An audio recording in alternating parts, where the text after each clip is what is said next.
What would you do if the town that threw you out at 18 sold you its biggest ranch 4 years later for the 2 crumpled dollars still folded in your coat pocket? Jane Walker rode back into Dry Creek at 22 with nothing but a bedroll, a borrowed mare, and a name the town had tried to forget. By sundown the next day, the courthouse clerk would stamp a deed in her hand for 1,000 acres of cattle country that a powerful family had let rot. But what was waiting beneath the floorboards of that ruined ranch house would rewrite her blood, her town, and the man who had once run her out. Settle in. Let us know where you're watching from. This is a long ride, and the truth is buried deep. The wind found her first.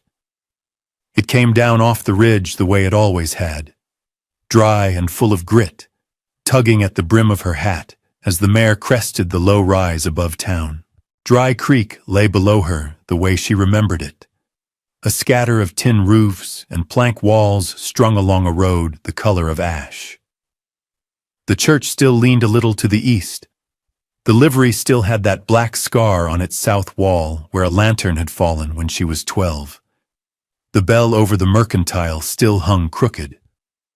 4 years, and nothing had shifted an inch. Jane sat the mare a long moment before she nudged her forward. Her coat was thinner than the weather asked for. Her boots were split along one heel. In the inner pocket, folded twice against her chest, were 2 paper dollars soft as cloth from being carried without being spent. She had earned them in Cheyenne, scrubbing floors in a boarding house through a winter she did not care to remember. They were all she owned. She had not planned to come back. She had planned to keep going west until the country ran out of west, but her mother had died in April, alone, in a room above a laundry 200 miles from any grave that carried her name. And something in Jane had turned around like a horse smelling home. Grief did that. It did not ask permission. At the edge of town, a boy on a fence post watched her pass. His mouth opened and closed. He hopped down and ran. She let him run. Word would move faster than she could. By the time she tied the mare at the trough outside the courthouse, 3 men were already standing on the boardwalk watching her without pretending not to. She knew 2 of them. The third she did not, and he was the one whose eyes stayed on her longest. She touched the mare's neck once, quietly, the way a person touches a friend before going into a room they might not walk out of.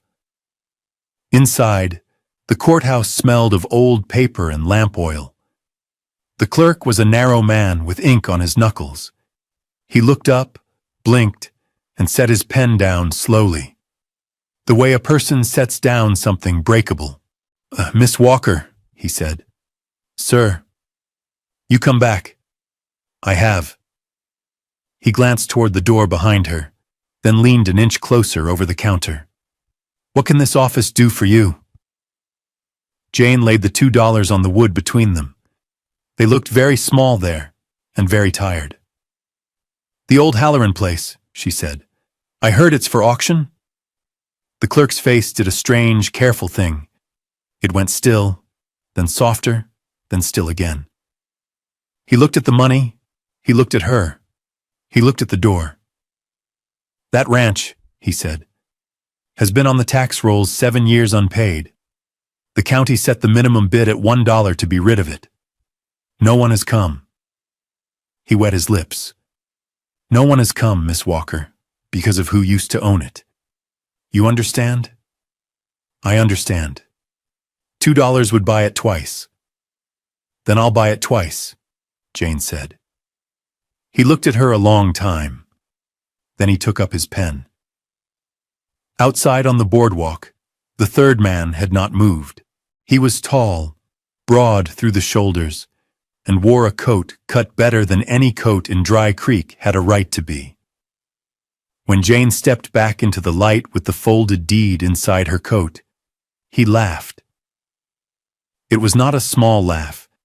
It was the kind of laugh a man uses to make sure the street hears him. $2, he said, "for 1,000 acres of rattlesnakes and rot." Jane did not look at him. She untied the mare. "Girl," he called louder, "you know what you just bought? You bought a graveyard with a barn on it. You bought the reason your daddy left this town in a box." Her hand paused on the rein, just for a breath. Then she swung up into the saddle. "Ride out there," he said, still smiling. "See how long you last. The land'll take those $2 back before the moon's full." She turned the mare north, toward the ridge road, and did not answer him. Behind her, the laughter of 2 or 3 others joined his, thin in the wind. An old woman on the church steps watched Jane pass, and did not laugh. Her mouth moved once, silently, as if she were saying a prayer or a warning, and Jane, who did not yet know which, only tipped her hat and kept riding.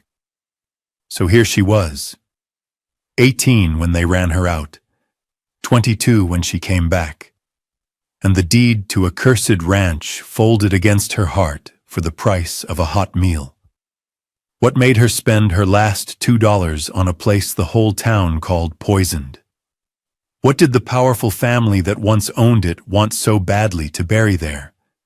And why did the old woman on the church steps look at Jane as if she had seen a ghost walk home? If this is your kind of story, stay with us. Leave a comment telling us where you're riding in from, and subscribe so you don't miss what she finds under the floorboards. Because the ranch had been waiting a long time, and it knew her name. The ridge road climbed slow out of Dry Creek, and Jane did not push the mare. She let the animal find its own pace, hooves ticking against the loose shale, and behind her the laughter of the men on the boardwalk thinned into wind and then into nothing at all. She could still hear the shape of it, though, the way a bell keeps ringing in the ear after the rope has gone still. Girl, graveyard, rattlesnakes, and rot. She had known the tall man's laugh before she had known his face. It belonged to the kind of man who had never once been told no by the land or by anyone standing on it. At the edge of the mercantile, 2 women in aprons stopped their sweeping to watch her pass. One of them leaned to the other and said something behind her hand. The other laughed, short and sharp, then covered her mouth. A boy ran alongside the mare for 20 paces and shouted, "You gonna dig up bones, miss?" before an older brother caught him by the collar and yanked him back. A man loading grain outside the feed store spat into the dust and shook his head. Jane kept her eyes on the ridge. She had spent 4 years learning how to carry other people's opinions the way a mule carries a pack, evenly, without shifting, so nothing rubbed a sore. She did not turn her head. She did not straighten her back. She rode. Near the last house before the road opened into rangeland, the old woman from the church steps was waiting.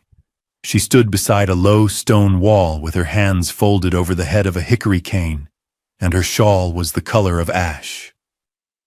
Jane had never known her name, only that she had been old already when Jane was a child, and that she had once brought a jar of honey to Jane's mother when Jane's father had been carried home the last time.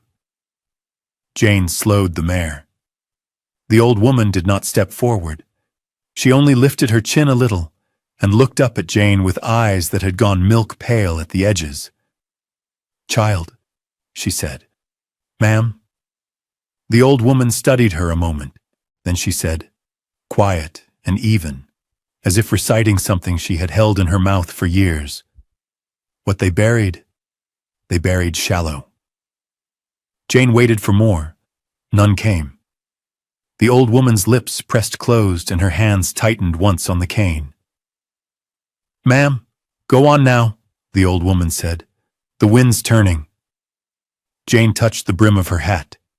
She wanted to ask 100 things, but a knowing came over her that questions would not be answered today, and might not be answered by this woman at all. She nudged the mare forward.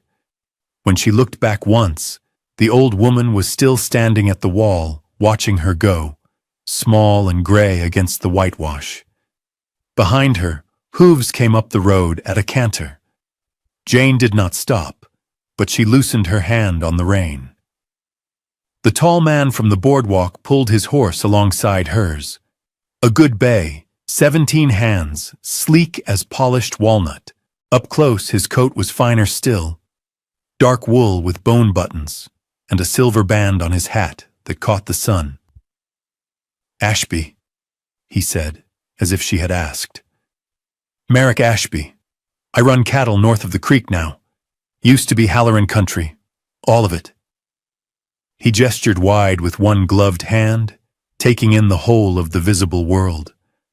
"All of it but that 1,000 acres you just paid $2 for." Jane said nothing. "I'll give you 5, he said. "Right now. 2.5 times what you paid. You ride back to the courthouse, sign it over, and you leave Dry Creek with money in your pocket instead of dust in your teeth." He smiled a wide, easy smile. "That's a kindness, girl. I'm offering you a kindness." "No, thank you," Jane said. His smile did not change, but something behind it did. He touched his hat. "Suit yourself. When you come back down that road in a week begging for supper, I'll remember I offered." He wheeled the bay and cantered back toward town, and the dust of him hung in the road a long time. Jane rode on. The sun was already tipping west, and the ridge ahead had gone the color of dried blood in the late light, and somewhere out past it, waiting, was 1,000 acres of ground the whole town had agreed to forget. She reached the gate at the blue hour, when the sky was neither day nor night, and the land held its breath between them. The gate itself was down. One post rotted through at the base, the crossbar tangled in cheatgrass. A brand had been burned into the wood a long time ago, but weather had scoured it until only a ghost of the shape remained. Jane dismounted and led the mare through on foot. The road up to the house was a suggestion more than a road. Sage had grown into it. A jackrabbit broke from a bush and vanished. She walked a 1/4 mile before the house came into view, and when it did, she stopped, and the mare stopped behind her. And for a long moment, neither of them moved. The house sagged. That was the first word. It sagged at the porch, at the ridgepole, at one whole corner where the foundation stones had slipped. The windows were dark, most of them broken, one boarded with a plank nailed at a wrong angle. The barn beyond it leaned worse than the church in town. A corral fence had fallen into itself. A well stood in the yard, with its rope gone and its cover cracked. Everything was the color of driftwood. Everything had waited. Jane stood there until the last of the blue drained out of the sky. Then she led the mare to what was left of the corral, tied her where a rail still held, and unbuckled the saddle. She carried her bedroll to the porch. The porch boards groaned under her weight, but held. She did not go inside. Not yet. Not in the dark. She sat with her back against the wall of the house, and the deed folded against her chest. And she ate the last of the hardtack in her saddlebag, chewing slow. An owl called once from the barn. The mare shifted and blew. Somewhere in the boards behind her, a mouse ran along a joist and stopped. Jane listened. The house was not silent. It settled and ticked and breathed the way old wood does when the day's heat leaves it. It sounded, she thought, almost like a thing turning over in its sleep. She lay down on the bedroll with her coat pulled tight and her hat over her face, and she did not sleep for a long time. When she finally did, it was to the sound of something under the floor. Not a mouse, not the wind. A slow, patient creak, as if the house were setting a place at a table for someone who had finally come home. Jane woke at first light with frost on her coat and the taste of iron in her mouth. The mare was watching her from the corral, ears forward, as if the mare had been awake longer and knew things. Jane sat up slow. The porch was silver with dew. The eastern sky had begun to pink along the ridge, and the house behind her, in that pale wash, looked less like a ruin and more like a thing that had simply been waiting. She stood, stretched the stiffness out of her back, and pushed the front door open with her shoulder. The hinges gave without much argument. Inside smelled of dust, mouse, and something older beneath it. The faint sweetness of pine sap dried in the walls for 30 summers. The main room ran the length of the house. A stone hearth stood at one end, black inside, with a cast iron kettle tipped on its side in the ash. A plank table with 2 chairs. A cupboard with its doors hanging open on one hinge each. In the far corner, a narrow bed with the ticking chewed through in a dozen places. Jane walked the room slowly.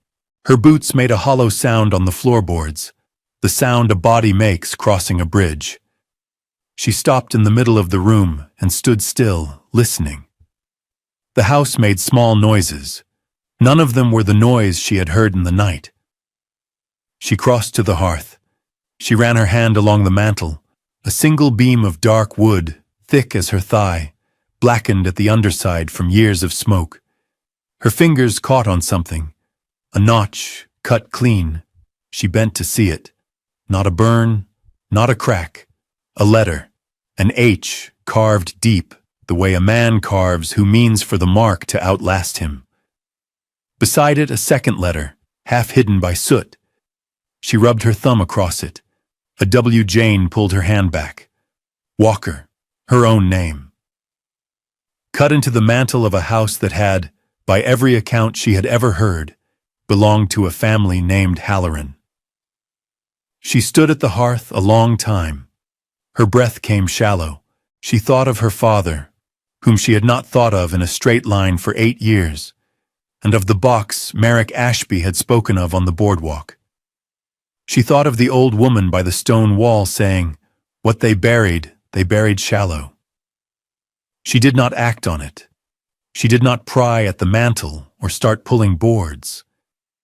Something in her, older than her 22 years, told her that the house had kept its secret this long and would keep it another day. She stepped back from the hearth. She walked to the window and looked out at the mare, who had lowered her head to crop what dry grass the corral still held. Outside, on the porch step, Jane sat and unfolded the deed and read her own name written in the clerk's careful hand. She folded it again and put it against her chest. Then she looked at the sagging barn, the fallen corral, the well without its rope, and she began, in her mind, to make a list. The list was long. She did not let that stop her. She had learned in Cheyenne that a long list becomes short if a person only picks up one thing at a time. She began that morning with the corral. She walked the fallen rails end to end and set aside the ones that had rot in them and stacked the ones that were sound. There were more sound rails than she had expected. Someone long ago had used good pine and set the posts deep. By midday she had rebuilt 8 feet of fence with nothing but her hands, a rock for a mallet, and the wire she cut from a rusted spool inside the barn. The mare watched. When Jane paused to drink from her canteen, the mare came to the new rail and pressed her nose against it, as if testing the work, and then blew softly and went back to grazing. That afternoon, Jane cleared the well. She lowered her belt with the buckle tied to a stone and drew up water the color of weak tea, which she poured on the ground until it ran clear. By the time the sun sat on the ridge, she had water she could boil. She built a small fire in the yard from broken corral rail and set the kettle from the hearth on 2 flat stones. The kettle had a hairline crack down one side. She turned the crack away from the fire, and it held.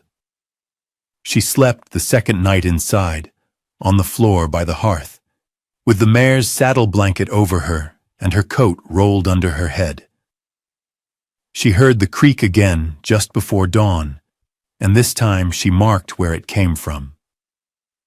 Beneath the boards, toward the west wall. She lay still and listened until it stopped, and then she slept again until light. The next morning, she started on the barn. The doors had sagged off their top hinges, and she lifted them one at a time, set them square, and drove the pins back with the flat of an axe head she had found rusted into the chopping block. Inside the barn was a workbench, a broken plow, a coil of harness leather stiffened to iron, and, in the far stall, a rope halter hung on a peg with the initials burned into the leather browband, the same H, the same W. Jane took the halter down. The leather was cracked, but sound. She oiled it that evening with tallow scraped from the bottom of her saddlebag and worked it slow between her palms until it softened. The mare stood for her while she slipped it on. It fit as if it had been cut for her. Days passed like that. Jane rose with the light and worked until the light went. She patched the roof of the house with cedar shakes she split from a fallen tree at the edge of the pasture. She scythed the cheat grass back from the yard with a rusted blade she had honed on a river stone. She mended the cupboard door. She fixed the broken pane in the kitchen window with oiled paper and lath. Each task uncovered another small thing that did not fit. A brand iron in the tack room. Its mark not the Halloran H, but a joined H and W, laid over each other like linked hands. A row of nails driven into the barn beam at eye height, spaced exactly a hand's width apart, 7 of them, as if to hang 7 of something now gone. A ledger scrap in the bottom of the cupboard. No cover, 3 pages, columns of numbers in a woman's hand, and at the bottom of the last page, a single line. Paid in full to J. Walker, Spring. The date had been torn away. Jane read the line 3 times. Then she folded the scrap and put it inside the deed, and put the deed back against her chest. She did not yet know what she was building. Her hands were learning it before her mind. Every board she straightened, every rail she set, every knot she tied in the mended halter. The house seemed to lean a little less. The mare grew calmer. The creak beneath the floor came almost every night now, always toward the west wall, always at the same hour, as if something under the boards were keeping time with her breath. On the 9th night, Jane took a lantern to the west wall. She had waited long enough. The creak came just after the owl called from the barn, the way it always did, and this time she was ready. She set the lantern on the floor and knelt beside it. The boards along the west wall ran the length of the room, wide pine planks, dark with age and boot polish and lamp smoke. She pressed her palm flat against each one in turn, working from the corner outward, and on the 4th board from the wall she felt it give beneath her hand, a small breath of movement no wider than a pencil. She fetched the axe head from the barn. She worked the flat of it into the seam and lifted. The board came up whole, dry, and light in her hands, as if it had been meant to lift. Beneath it, in the crawl between the floor and the earth, was a tin box the size of a bread loaf, wrapped in oilcloth gone stiff as bark. Jane sat back on her heels. She did not reach for it. She looked at it in the lantern light and let her breath slow. Then she reached in with both hands and drew it up. The oilcloth cracked when she peeled it back. The tin beneath was army green, its lid stamped with a maker's mark she did not know, its hinges rusted shut but the clasp still working. She thumbed the clasp. The lid opened with a small, dry sigh. Inside, folded on top, was a woman's handkerchief with the initials M.W. embroidered in blue thread at one corner. Jane's mother had been Mary Walker. Jane held the handkerchief in the lantern light for a long moment and did not cry. She set it aside. Beneath the handkerchief lay a leather notebook, palm-sized, its cover stained dark at one corner in a shape Jane did not want to name. She opened it. The pages were filled in her father's hand. She knew his hand from a single Christmas card kept in her mother's Bible. Small, careful, slanted right. Dates ran down the left margin. Numbers ran down the right. In between were names of cattle, numbers of head, prices, and the initial A beside every entry. Ashby. The last date in the book was written in a hand that trembled. Beside it, her father had written, "Told him I would not sign. Told him the land was not his to take. He said then it will be no one's." Jane closed the notebook. She sat still on the floor for a long time.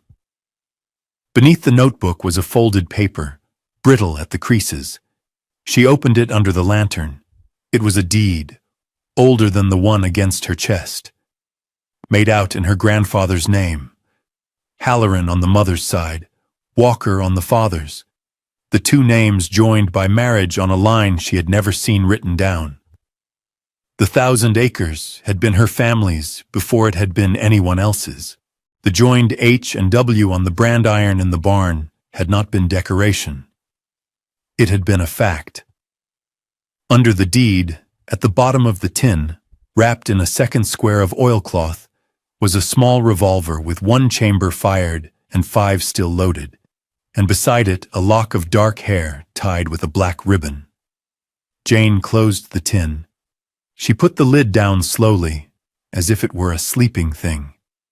She sat with her hands flat on the closed lid, and she understood, without needing to say it, why her father had come home in a box, why her mother had been run out with a child, why the town had laughed at $2 for 1,000 acres, and why the old woman by the stone wall had said what she had said. She sat until the lantern guttered. Then she wrapped the tin in her coat and slept with it beside her on the floor. The wind turned that night. Jane felt it before she woke. By dawn, the sky over the ridge had gone the color of wet slate, and by mid-morning, the first flakes were coming sideways across the pasture, though it was still weeks too early for snow. A late storm, the kind that killed cattle out of season and travelers who trusted the calendar. Jane brought the mare into the barn and forked her the last of the dry grass from the loft. She banked the fire in the hearth. She set the tin under a loose stone in the chimney base and mortared it back with mud from the yard.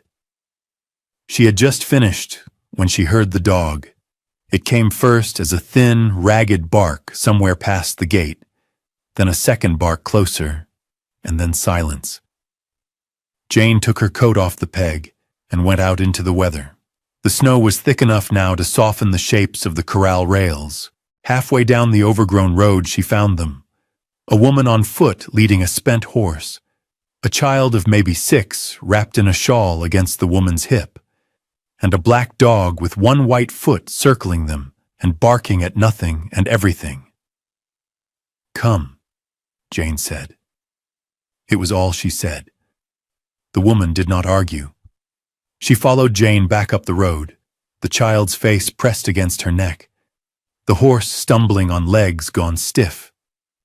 Jane got them into the house, set the woman by the hearth, wrapped the child in the saddle blanket, and went back out for the horse. She led it into the barn beside the mare and rubbed it down with a twist of dry grass until it stopped shivering. By the time she came back to the house, the woman had found her voice. She was traveling to her sister in the next county, she said. The stage had gone through 2 days ago without her. A man in Dry Creek had told her the ridge road was passable. He had told her also, she said with her eyes on the fire, that the woman up here would turn her away. He was wrong, Jane said. The woman looked at her. Ashby, she said. That was the name. Jane put more wood on the fire. She set the kettle on. She did not answer. Outside, the storm rose to a howl, and the house creaked in every joint, and the wind came in under the door in a thin white line of snow that Jane stepped over as she moved between the hearth and the cupboard. The child slept. The woman slept, sitting up. Jane did not sleep. She sat by the fire with the notebook in her lap and read every page by the low red light, and by the time the storm broke near dawn, she had decided what she would do. She would not run. She would not sell. She would not carry the tin to the courthouse in the morning like a woman asking to be believed. She would finish the house. She would finish the barn. She would put cattle back on her family's grass, and when the town was ready to look, the truth would already be standing on its own 4 legs in the yard, waiting. The storm passed by mid-morning and left the ridge white and quiet. The traveler woke to the smell of coffee boiled from grounds Jane had scraped from the bottom of a tin, and the child woke to a bowl of the last of the hardtack softened in water. They ate slowly. When the sun was high enough to melt the road, Jane saddled the traveler's horse, set the woman and the child upon it, and walked them the 4 miles down to the fork where the county road met the ridge. She would not take payment. The woman looked back once from the saddle and said, "I will tell them." Jane touched the mare's halter and turned home. She did not know yet how far the woman would tell it. By the end of that week, a wagon came up the ridge road with a bay team and a man on the bench who wore a gray coat and spectacles. He was the county surveyor from 2 towns over, sent, he said, on a plain matter of record. He had heard from a woman lodging at his sister's house that a young woman on the old Halloran place had put a lost traveler by her fire in a storm that had killed 2 head of stock down valley.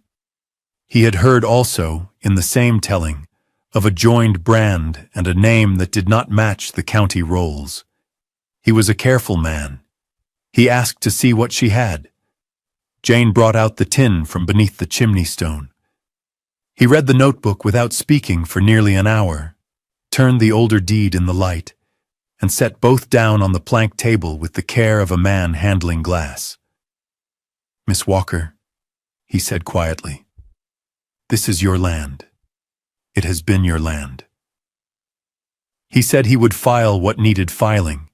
He said it plainly, the way a doctor names a bone. Word travels on a ridge road faster than a rider. Within days, an older lawyer rode up from the county seat, unasked, and stood on the porch with his hat in both hands. He had known her grandfather, he said. He had wondered all these years at the shape of the sale.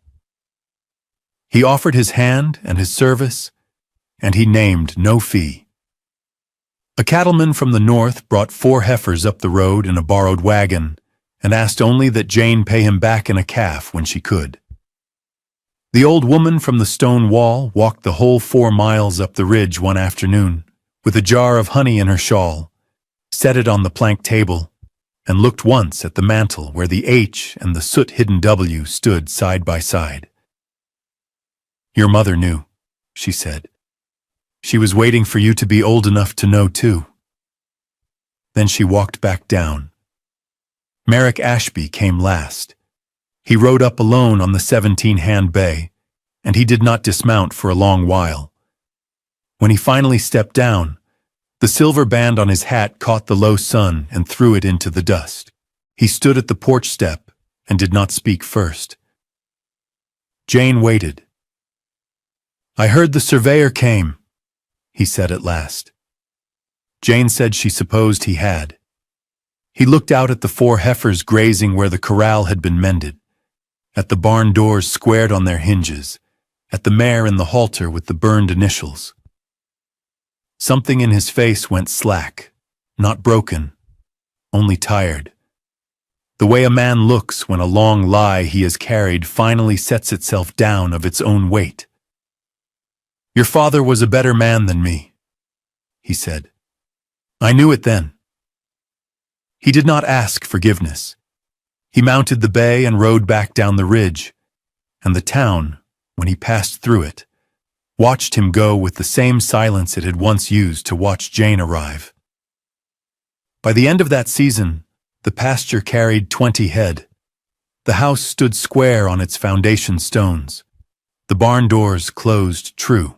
A second brand iron, cut fresh at the forge in town by a smith who would not take her coin, hung on the tackroom peg beside the old joined H and W, and the new iron carried the same 2 letters, cleaner, deeper, meant to last another 100 years.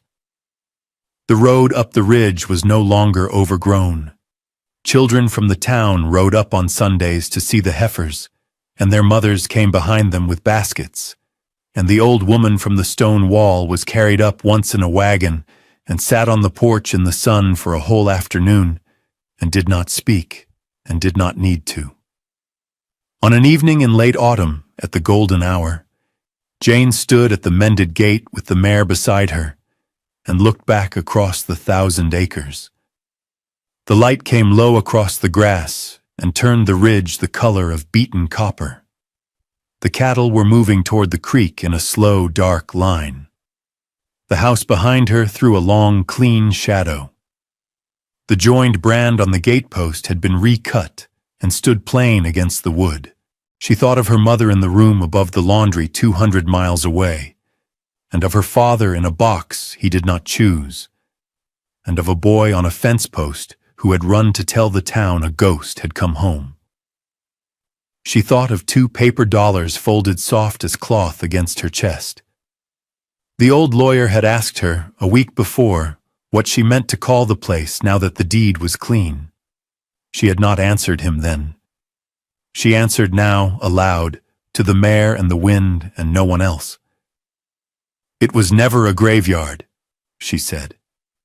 "It was a promise somebody kept." The mare flicked one ear and lowered her head to the grass. The sun slid another finger toward the ridge. Jane laid her hand flat on the top rail of the gate, felt the grain of the wood her own hands had planed, and stood there until the light went blue. She had come back with $2 and a borrowed coat. She had bought 1,000 acres of what the town called rot. She had found her name burned into the beam of a house that was never not hers, and she had put cattle back on her family's grass, and she had done it without raising her voice once. What the world dismissed had held, all along, the thing the world most needed to remember. She turned the mare toward the barn and walked her home in the last of the light. Thank you for staying to the end of this one. If Jane's long, quiet walk back to her own name moved you, leave a like, tell us in the comments where you were watching from, and subscribe so the next story finds you. Settle in soon for another, a widower, a wounded stallion nobody would touch, and a mountain pass that only one of them was meant to cross. Until then, ride easy.